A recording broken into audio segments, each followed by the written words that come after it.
देश की सच्चाई, सच छुपने नहीं देंगे। तो सही है। मैं डॉक्टर आशा, STI काउंसलर, हरियाणा में पोस्टेड हूँ। देखिए 2005 में मैं लगी थी इस पोस्ट में और 6500 रुपये सैलरी मिला करती थी। आज कौन सा साल है आप सभी जानते हैं, और अब तक हमारी सैलरी 13,000 रुपये हुई है, यानी सिर्फ डबल की गई है। क्या महंगाई सिर्फ डबल हुई है? क्या 13,000 में कोई एक आदमी आके मुझे बता सकता है जो अपने 2 बच्चों को स्कूल में पढ़ा सकता हो? है पॉसिबल?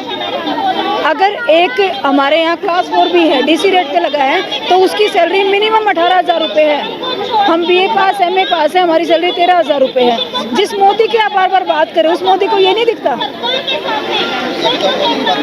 नहीं, हम सभी करते हैं ना, हम सभी मोदी की बात करते हैं। मोदी ये कर रहा है, मोदी विकास ला रहा है, मोदी आकाशवाणी को बढ़ावा दे रहा है, मोदी प्राइवेटाइजेशन कर रहा है, मोदी क्या कर रहा है, वो कर रहा है। मोदी को ये नहीं दिखता 13,000 रुपये में किसका घर चलता है?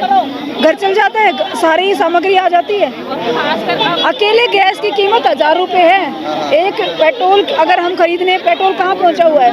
मैं अपने ऑफिस से घर गाड़ी लेके अगर जाऊँ तो 6,000 रुपये लगते हैं। इस पेट्रोल की महंगाई का, डीजल की महंगाई का, गैस की महंगाई का आप लोगों को फर्क पड़ा?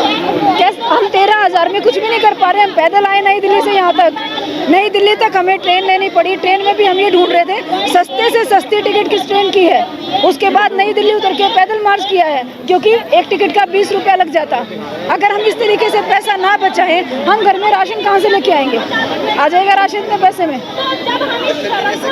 आप हरियाणा से हैं जी, हरियाणा से राज्य सरकार है, तो आपको सोशल वर्क में है। हमारी दिक्कत ये है कि जब हम राज्य सरकार के पास जाते हैं, राज्य सरकार कह देती है आप सेंटर के द्वारा अपॉइंट किए गए हैं, क्योंकि हमें सेंटर ने लगाया है। जब हम सेंटर के पास जाते हैं, कहते हैं राज्य सरकार में काम कर रहे हो, आप उनके एम्प्लॉय हो।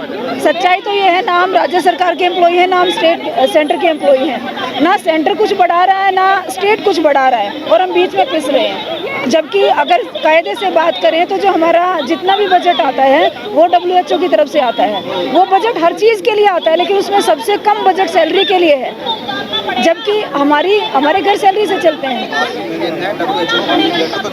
WHO को नहीं, हम NACO को लिख सकते हैं। NACO को लिख सकते हैं। ये हमारी तीसरी चौथी बार इस तरह की स्ट्राइक्स हो। देखिए हम 6500 पे मैंने बताया हम लगे थे। उसके बाद 2013 में आमरण अनशन पे बैठे थे। 12 दिन तक हमारा एक बंदा, हमारा यूनियन का लीडर भूखा रहा था, प्यासा रहा था, हॉस्पिटल में एडमिट करवाना पड़ा था।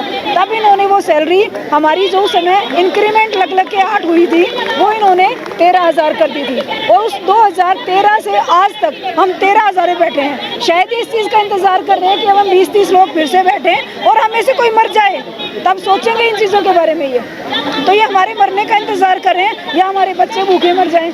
कहाँ पढ़ाएं हम अपने बच्चों को? सरकारी स्कूलों में पढ़ाएं?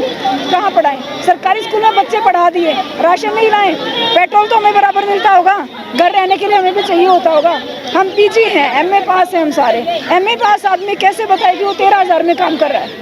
एक सवाल मेरा ये है कि इस समय हवा चल रही है देश के अंदर, अगर कोई आंदोलन करता है तो उसको आंदोलनजीवी कहा जाता है, उसको आतंकवादी कहा जाता है, उसको खालिस्तानी कहा जाता है। हम एक्सेप्ट करते हैं हम आतंकवादी हैं। अगर आतंकवादी बनने से हमें हमारा हक मिलता है, हमें आतंकवादी कहलाने में कोई बुराई नहीं है। अगर अपने हक के लिए आवाज़ उठाना आतंकवाद है, अगर अपनी सैलरी को कम बताना आतंकवाद है, तो भाई हम आतंकवादी हैं। अपने देश में जिस सरकार को हम अपना वोट देके चुनते हैं, हम उसको ये नहीं बता सकते कि हमारी सैलरी कम है, सैलरी बढ़ा दो। अगर हम वो बताएंगे तो हम आतंकवादी कहलाएंगे। तो हम तैयार हैं आतंकवादी बनने के लिए। हमें नहीं बनना कोई जीवी या कुछ भी हो, हमें आतंकवादी का नाम दे दो, पर हमारी सैलरी इतनी कर दो कि हम एक सम्मानित जिंदगी जी सकें। बिल्कुल, क्योंकि ये लाइफ सम्मानित नहीं।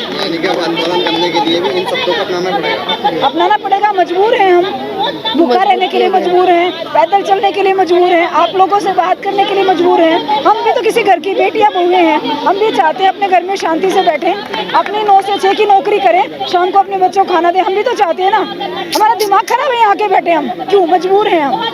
क्योंकि नहीं बढ़ रहा है कुछ भी, इतने सालों से बैठे हैं। पति ऊपर से प्रेशर देता छोड़ दो नौकरी, सास कहती क्यों कर रहे हो इस नौकरी को, मिलना तो कुछ है नहीं। क्या हमने इसलिए पढ़ाई की थी? हम अपने लायक भी नहीं कमा सकते? छोड़ो परिवार को, 13,000 में क्या एक आदमी में मेरा अपना खर्चा चल जाएगा? क्या करूं मैं?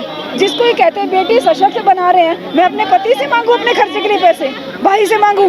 क्यों मांगू? मैं पढ़ी लिखी हूँ, मुझे जो पे मिलती है वो इतनी क्यों नहीं मिलती मेरी एजुकेशन और मेरे काम के मुताबिक कि मुझे किसी के सामने हाथ ना फैलाना पड़े? हम अगर खाली हरियाणा की बात करें तो हम 500 के आसपास हैं। पूरे इंडिया में हम 26,000 एम्प्लॉय हैं। कितनी जरूरत है देश को आपकी? 26,000 एम्प्लॉय में आप एक अंदाजा लगा लो कि अकेले हरियाणा ने आज तक 2000 से लेके आज तक अकेले हरियाणा ने। ये तो आज में पता चल जाएगा कि आज जनता को कितनी जरूरत है हमारी। अगर आज नहीं तो कभी नहीं। हमारी जनता को इतनी जरूरत है, हमारे काम के बिना कोई भी गर्भवती महिला बच्चा पैदा नहीं कर सकती हमारे टेस्ट के बिना। किसी लेडी आदमी का ऑपरेशन नहीं हो सकता हमारे टेस्ट के बिना। किसी को नौकरी नहीं मिल सकती हमारे टेस्ट के बिना। हर इमरजेंसी से पहले टेस्ट होता है। कोई भी अपना आगे विदेश में नहीं जा सकता अगर उसका HIV टेस्ट ना हो। कोई आदमी स्वस्थ जिंदगी शुरू नहीं कर सकता। एक आदमी हमारे देश का विदेश नहीं जा सकता। कल एक बंदा विदेश से भगा दिया गया क्योंकि वो HIV पॉजिटिव निकला। हमारी मोहर लगती है ना, हमारी मोहर लगती है तब कोई आदमी जाता है। जनता से हम ये कहना चाहते हैं कि ऐसे लोगों को वोट मत दो जिनको हम नहीं दिखते, जिनको हम स्टैंड ही नहीं करते जिनके सामने। मोदी अनपढ़ थोड़ी है, पढ़ा लिखा है, सब चीजें उनके पास जाती हैं। उनको क्यों नहीं पता है कि उनके कितने सारे पढ़े लिखे लोग इतनी थोड़ी तनख्वाह में काम कर रहे हैं? उनको क्यों नहीं पता? या पता ही नहीं पता होगा उनको सब पता है। मोदी जी और हमारी जो हाँ बिल्कुल सबको, वो तो कहते हैं कि देश का विकास होगा। अच्छे दिन आएंगे।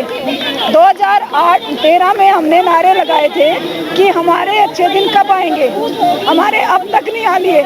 वो अच्छे दिन पता नहीं किसके आएंगे। आज हमारा गला बैठ गया बोल बोल के। ठीक है, मैं एक रेडियो अनाउंसर हूँ, मेरी बहुत मीठी आवाज़ है। आज मेरे गले का ये हाल हो गया है। क्यों? क्योंकि हम अंदर से फ्रस्ट्रेट हो चुके हैं। हम मानसिक दवाइयाँ लेने के लिए मजबूर हो गए हैं। बिल्कुल, हमें काउंसलिंग की जरूरत है। आज हमारी काउंसलिंग करो। हम डिप्रेशन में आ रहे हैं, हम मानसिक बीमारी की दवाइयाँ खा रहे हैं सरकारी हॉस्पिटल से। जंतर मंतर से एक ही अपील है, हमारी बात किसी तरह उन गूंगे बहरों तक पहुँचा दो जो अपनी कुर्सी में बैठ कर कहते हैं हम विकास कर रहे हैं। आवाज दो, आवाज दो। इतनी सी आवाज है कि हमें इतनी सैलरी दे दो, हमें लगे हम MA पास है और हम ठीक पढ़ा रहे हैं, हम वो सैलरी बता सके। छोड़ो सब कुछ, हम वो बता सके, इतनी दे दो। इतनी भी नहीं दे रहे हैं। 13,000 बताएं, बेइज्जती होती है। लोग कहते हैं घर बैठ जाओ, इससे अच्छा। घर वाले बोलते हैं, घर वाले बोलते हैं। मैं डॉक्टर आशा STI काउंसलर हरियाणा में पोस्टेड हूँ, रोहतक जिले में। हमारे घर वाले बोलते हैं, नहीं मैं ज्यादा नहीं बोलूँगी, थोड़ा सा 2 ही लाइन में बोलिए। हमारे घर वाले ये बोलते हैं, हमारे घर वाले ये बोलते हैं कि अगर तुम्हें नौकरी करनी है तो ऐसी करो जिसमें इज्जत है।